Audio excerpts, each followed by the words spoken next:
Kejaksaan Agung tetapkan tersangka baru dalam kasus dugaan korupsi tata kelola program makan bergizi gratis atau MBG. Tersangka baru adalah Komisaris PT YAT, penyedia sepeda motor listrik yang diduga terlibat dalam proses pengadaan dan kerjasama dengan pihak internal Badan Gizi Nasional atau BGN. Direktur Penyidik Jampitsus Kejagung menyebut penetapan tersangka dilakukan setelah penyidik kantongi 2 alat bukti yang cukup. Sebelumnya, Kejagung juga telah menetapkan sejumlah nama, termasuk ex-pejabat Badan Gizi Nasional yang diduga terlibat dalam jual beli titik layanan dan pengadaan barang. Pemeriksaan Saudara AM sebagai saksi dan berdasarkan 2 alat bukti yang cukup, maka tim penyidik menetapkan Saudara AM selaku Komisaris PT YAT sebagai tersangka dalam perkara penyidikan dugaan tindak pidana korupsi tata kelola MBG pada BGN tahun 2025 sampai dengan tahun 2026 yang merupakan penyedia sepeda motor listrik. Sementara itu pemirsa, pasca Dadan Hindayana jadi tersangka, ribuan sepeda motor listrik yang menjadi bagian dari pengadaan program makan bergizi gratis atau MBG kini kondisinya terbengkalai di pergudangan di Kabupaten Bogor, Jawa Barat. Ya, ini dia pemirsa lokasi gudang dari ribuan motor listrik jenis trail terparkir berjejer di halaman gudang di Jalan Raya Olimpik Desa Sentul, Kecamatan Babakan Madang, Kabupaten Bogor, Jawa Barat. Sebagian besar motor masih tertutup pelindung dan belum digunakan. Pada bagian bodi terpasang logo Badan Gizi Nasional, sementara pada bagian mesin terdapat tulisan merek motor listrik tersebut. Diduga motor-motor ini awalnya dipersiapkan untuk didistribusikan ke Satuan Pelayanan Pemenuhan Gizi atau SPPG di berbagai daerah di Indonesia. Jumlah pesanan disebut mencapai puluhan ribu unit dan sudah dilakukan sejak tahun 2025.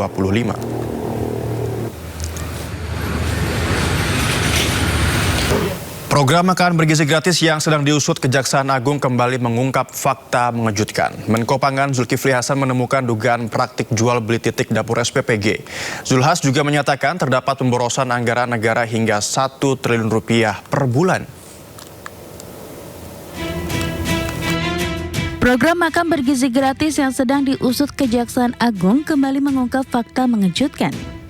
Menteri Koordinator Bidang Pangan Zulkifli Hasan menemukan dugaan praktik jual beli titik dapur SPPG. Akibatnya jumlah SPPG membengkak menjadi 27.877 titik SPPG dari target awal 21.000 atau bertambah sebanyak 6.877 titik SPPG. Sehingga ada pemborosan anggaran negara hingga 1 triliun rupiah per bulan. Menurut Zulhas, pembengkakan tersebut berdampak langsung pada pengeluaran negara. Setiap titik dapur memperoleh biaya operasional sekitar 6 juta rupiah per hari. Persoalan lain ditemukan pada pembangunan dapur MBG di wilayah 3T. Kebutuhan semula diperkirakan hanya sekitar 2.000 titik, ternyata meningkat menjadi 8.617 titik. Misalnya terjadi jual beli titik ya, yang seharusnya rencana awal titik itu 21.000, tapi sekarang sudah ada 27.877 titik. Ya. Nah, ada membengkak 6.877 titik. Ya, laporan Ibu Nani tadi barusan, kalau 6.877 penambahan, kalau 6 juta satu hari, maka 1 tahun ada 1 bulan ada pengeluar lebih 1 triliun pemborosan. Berarti kalau 1 tahun berapa itu, Bu? 12 triliun. Nah, ini yang maka perlu penataan untuk ditata agar bisa diperbaiki dan diselesaikan. Zulkifli menambahkan pemerintah akan fokus melakukan pembenahan dalam 1 bulan ke depan, termasuk penataan penerima manfaat agar lebih tepat sasaran, salah satunya dengan akan mengevaluasi penyaluran MBG di sekolah-sekolah yang dinilai tidak terlalu membutuhkan bantuan makan bergizi gratis dan akan mengalihkannya ke daerah 3T.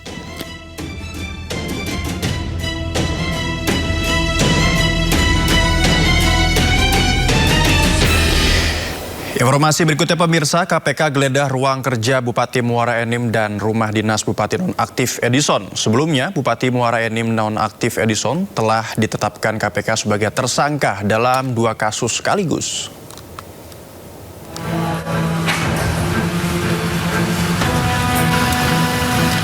KPK menurunkan 2 tim untuk menggeledah 4 lokasi di Kabupaten Muara Enim, Sumatera Selatan.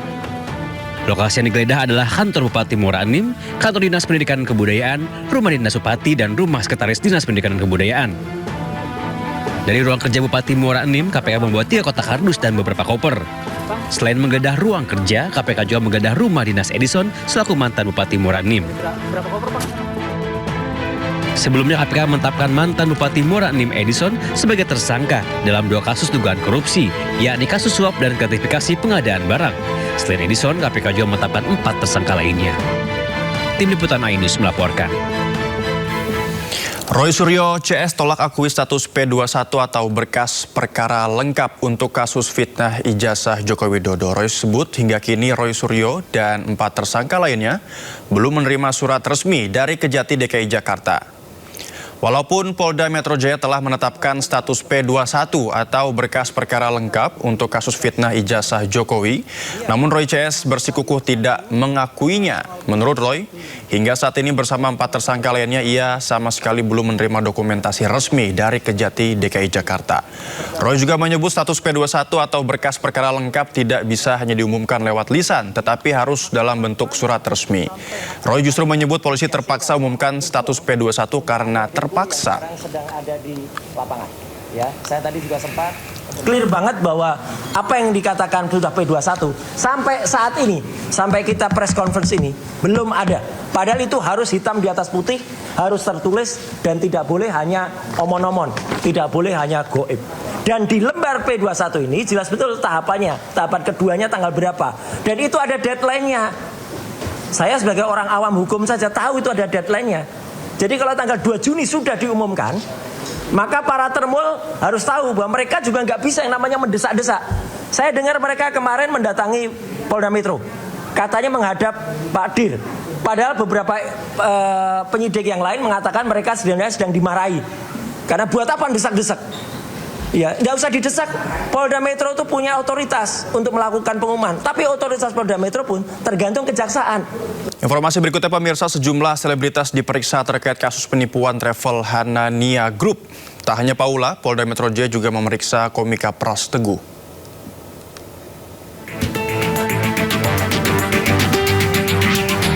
Paula Verhoeven diperiksa Polda Metro Jaya sebagai saksi kasus penipuan travel Hanania Group Kamis pagi. Kepada media, Paula mengaku dicecar 30 pertanyaan oleh penyidik. Paula juga tegaskan dirinya tidak mengenal sama sekali pemilik Hanania Group, Ahmad Syah Fahran. Sebenarnya saya pribadi tidak ada hubungannya langsung dengan Hanania. Jadi keberangkatan saya umroh waktu itu 2024 bulan September itu saya diajak oleh program Rumpi. Jadi sebagai narasumber, sebagai talent di sana, dan ternyata kebetulan program Rumpi tersebut bekerjasama dengan Hanania gitu. Jadi saya tidak berhubungan langsung dengan Hanania-nya. Tidak hanya Paula, komika sekaligus podcaster Pras Teguh juga diperiksa. Dalam pemeriksaan, Pras Teguh mengaku mendapat diskon saat umroh melalui Hanania Group pada Februari 2026 lalu. Saya kembalikan, kita berangkat sebanyak 24 orang. 24 orang, dan karena kita berangkat 24 orang, itu kita dapat diskon. Jadi kita kerjasama sama Hanania. Sebelumnya saya tahu sama Hanania ini juga melihat dari sosial media, dan juga salah satu tim dari Hanania itu orang tua dari teman anak saya di sekolah. Kasus dugaan penipuan dan penggelapan dana umroh ini mencuat setelah sekitar 1.500 jemaah gagal berangkat. Polisi telah menetapkan pemilik Hanania Group, Ahmad Syah Fahran, sebagai tersangka. Tim Liputan iNews melaporkan. Kita beralih ke informasi lainnya pemirsa, warga dan wisatawan digegerkan dengan kemunculan seekor hiu tutul di kawasan wisata Pantai Anyer, Kabupaten Serang, Banten. Petugas Balai Wisata dan Nelayan berhasil mengevakuasi hiu ke laut lepas. dapat paus, ikan paus, dapat paus. Video amatir warga merekam detik-detik seekor hiu tutul yang tertangkap dalam jaring nelayan di kawasan Pantai Anyer, Kabupaten Serang, Banten. Keberadaan hiu tutul yang terperangkap langsung menarik perhatian warga dan wisatawan yang berada di sekitar pantai. Petugas bersama nelayan setempat segera melakukan upaya penyelamatan agar satwa dilindungi ini segera dilepas liarkan. Aksi penyelamatan mendapat apresiasi dari masyarakat sebagai bentuk nyata upaya menjaga kelestarian ekosistem laut di perairan Anyer. Kalau kita nggak dibeset jaringnya, itu dia nggak akan bisa keluar. Nah, akhirnya kita tarik ke darat dulu sebentar, nanti kita bawa lagi ke tengah, Pak. Karena saya nggak tahu itu, nelayan juga nggak tahu itu kalau itu dilindungi. Jadi akhirnya ya kita lepas lagi. Setelah berhasil dibebaskan, hiu tutul kembali berenang menuju perairan lepas dalam kondisi selamat. Dari Kabupaten Serang, Banten, Mahesa Apriandi, iNews melaporkan. Menjelang ulang tahun Jakarta ke-499, Pekan Raya Jakarta 2026 kembali hadir menemani warga Jakarta dan sekitarnya di Jexpo Kemayoran, Jakarta Pusat. Ya, PRJ 2026 digelar selama 32 hari, mulai 11 Juni sampai 12 Juli 2026, dalam rangka menyambut hari ulang tahun DKI Jakarta yang ke-499. Seperti sebelumnya, ribuan peserta atau booth dari berbagai sektor industri turut meramaikan PRJ 2026, mulai dari produk kuliner, otomotif, elektronik, dan masih banyak lagi pemirsa. Harga tiket masuk mulai dari Rp40.000 hingga Rp60.000.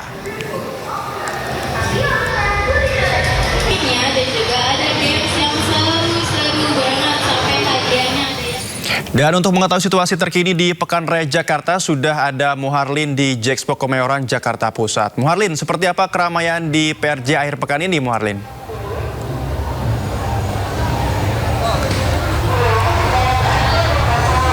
Iya, selamat sore Cika dan juga pemirsa. Event tahunan yang paling ditunggu-tunggu oleh warga Jakarta, yakni Pekan Raya Jakarta atau yang lebih kita kenal sebagai Jakarta Fair, ini kembali dibuka di tahun 2026 ini.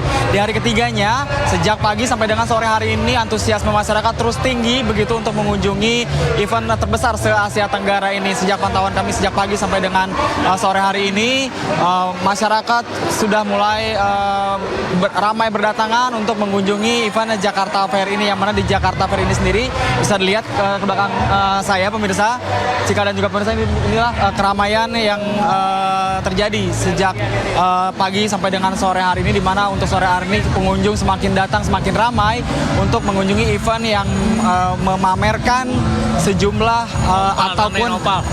ataupun ratusan multi produk, mulai dari kebutuhan rumah tangga, kebutuhan otomotif, elektronik, dan juga yang paling penting ini yang ramai dikunjungi booth-booth kuliner begitu, yang mana di event Jakarta tahun ini juga menggandeng ratusan UMKM untuk meningkatkan perekonomian nasional, yang mana pada tahun ini Jakarta Fair diikuti oleh sebanyak 2.800 peserta dengan lebih dari 1.500 stand makanan, yang mana juga selain itu para pengunjung juga bisa menikmati diskon yang besar-besaran dan juga barang-barang yang di diskon murah.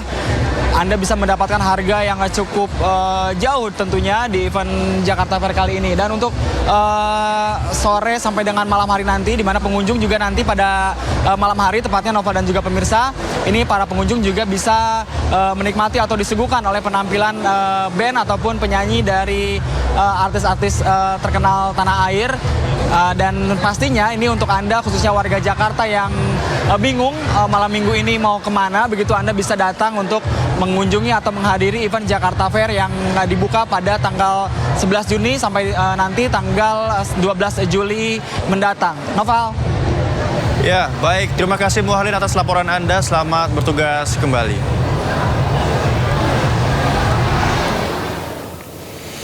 Pemirsa, Amerika Serikat klaim perang dengan Iran telah berakhir dan akan menandatangani kesepakatan damai di Eropa. Informasi lengkapnya usai jeda, tetaplah di Sindo Sore.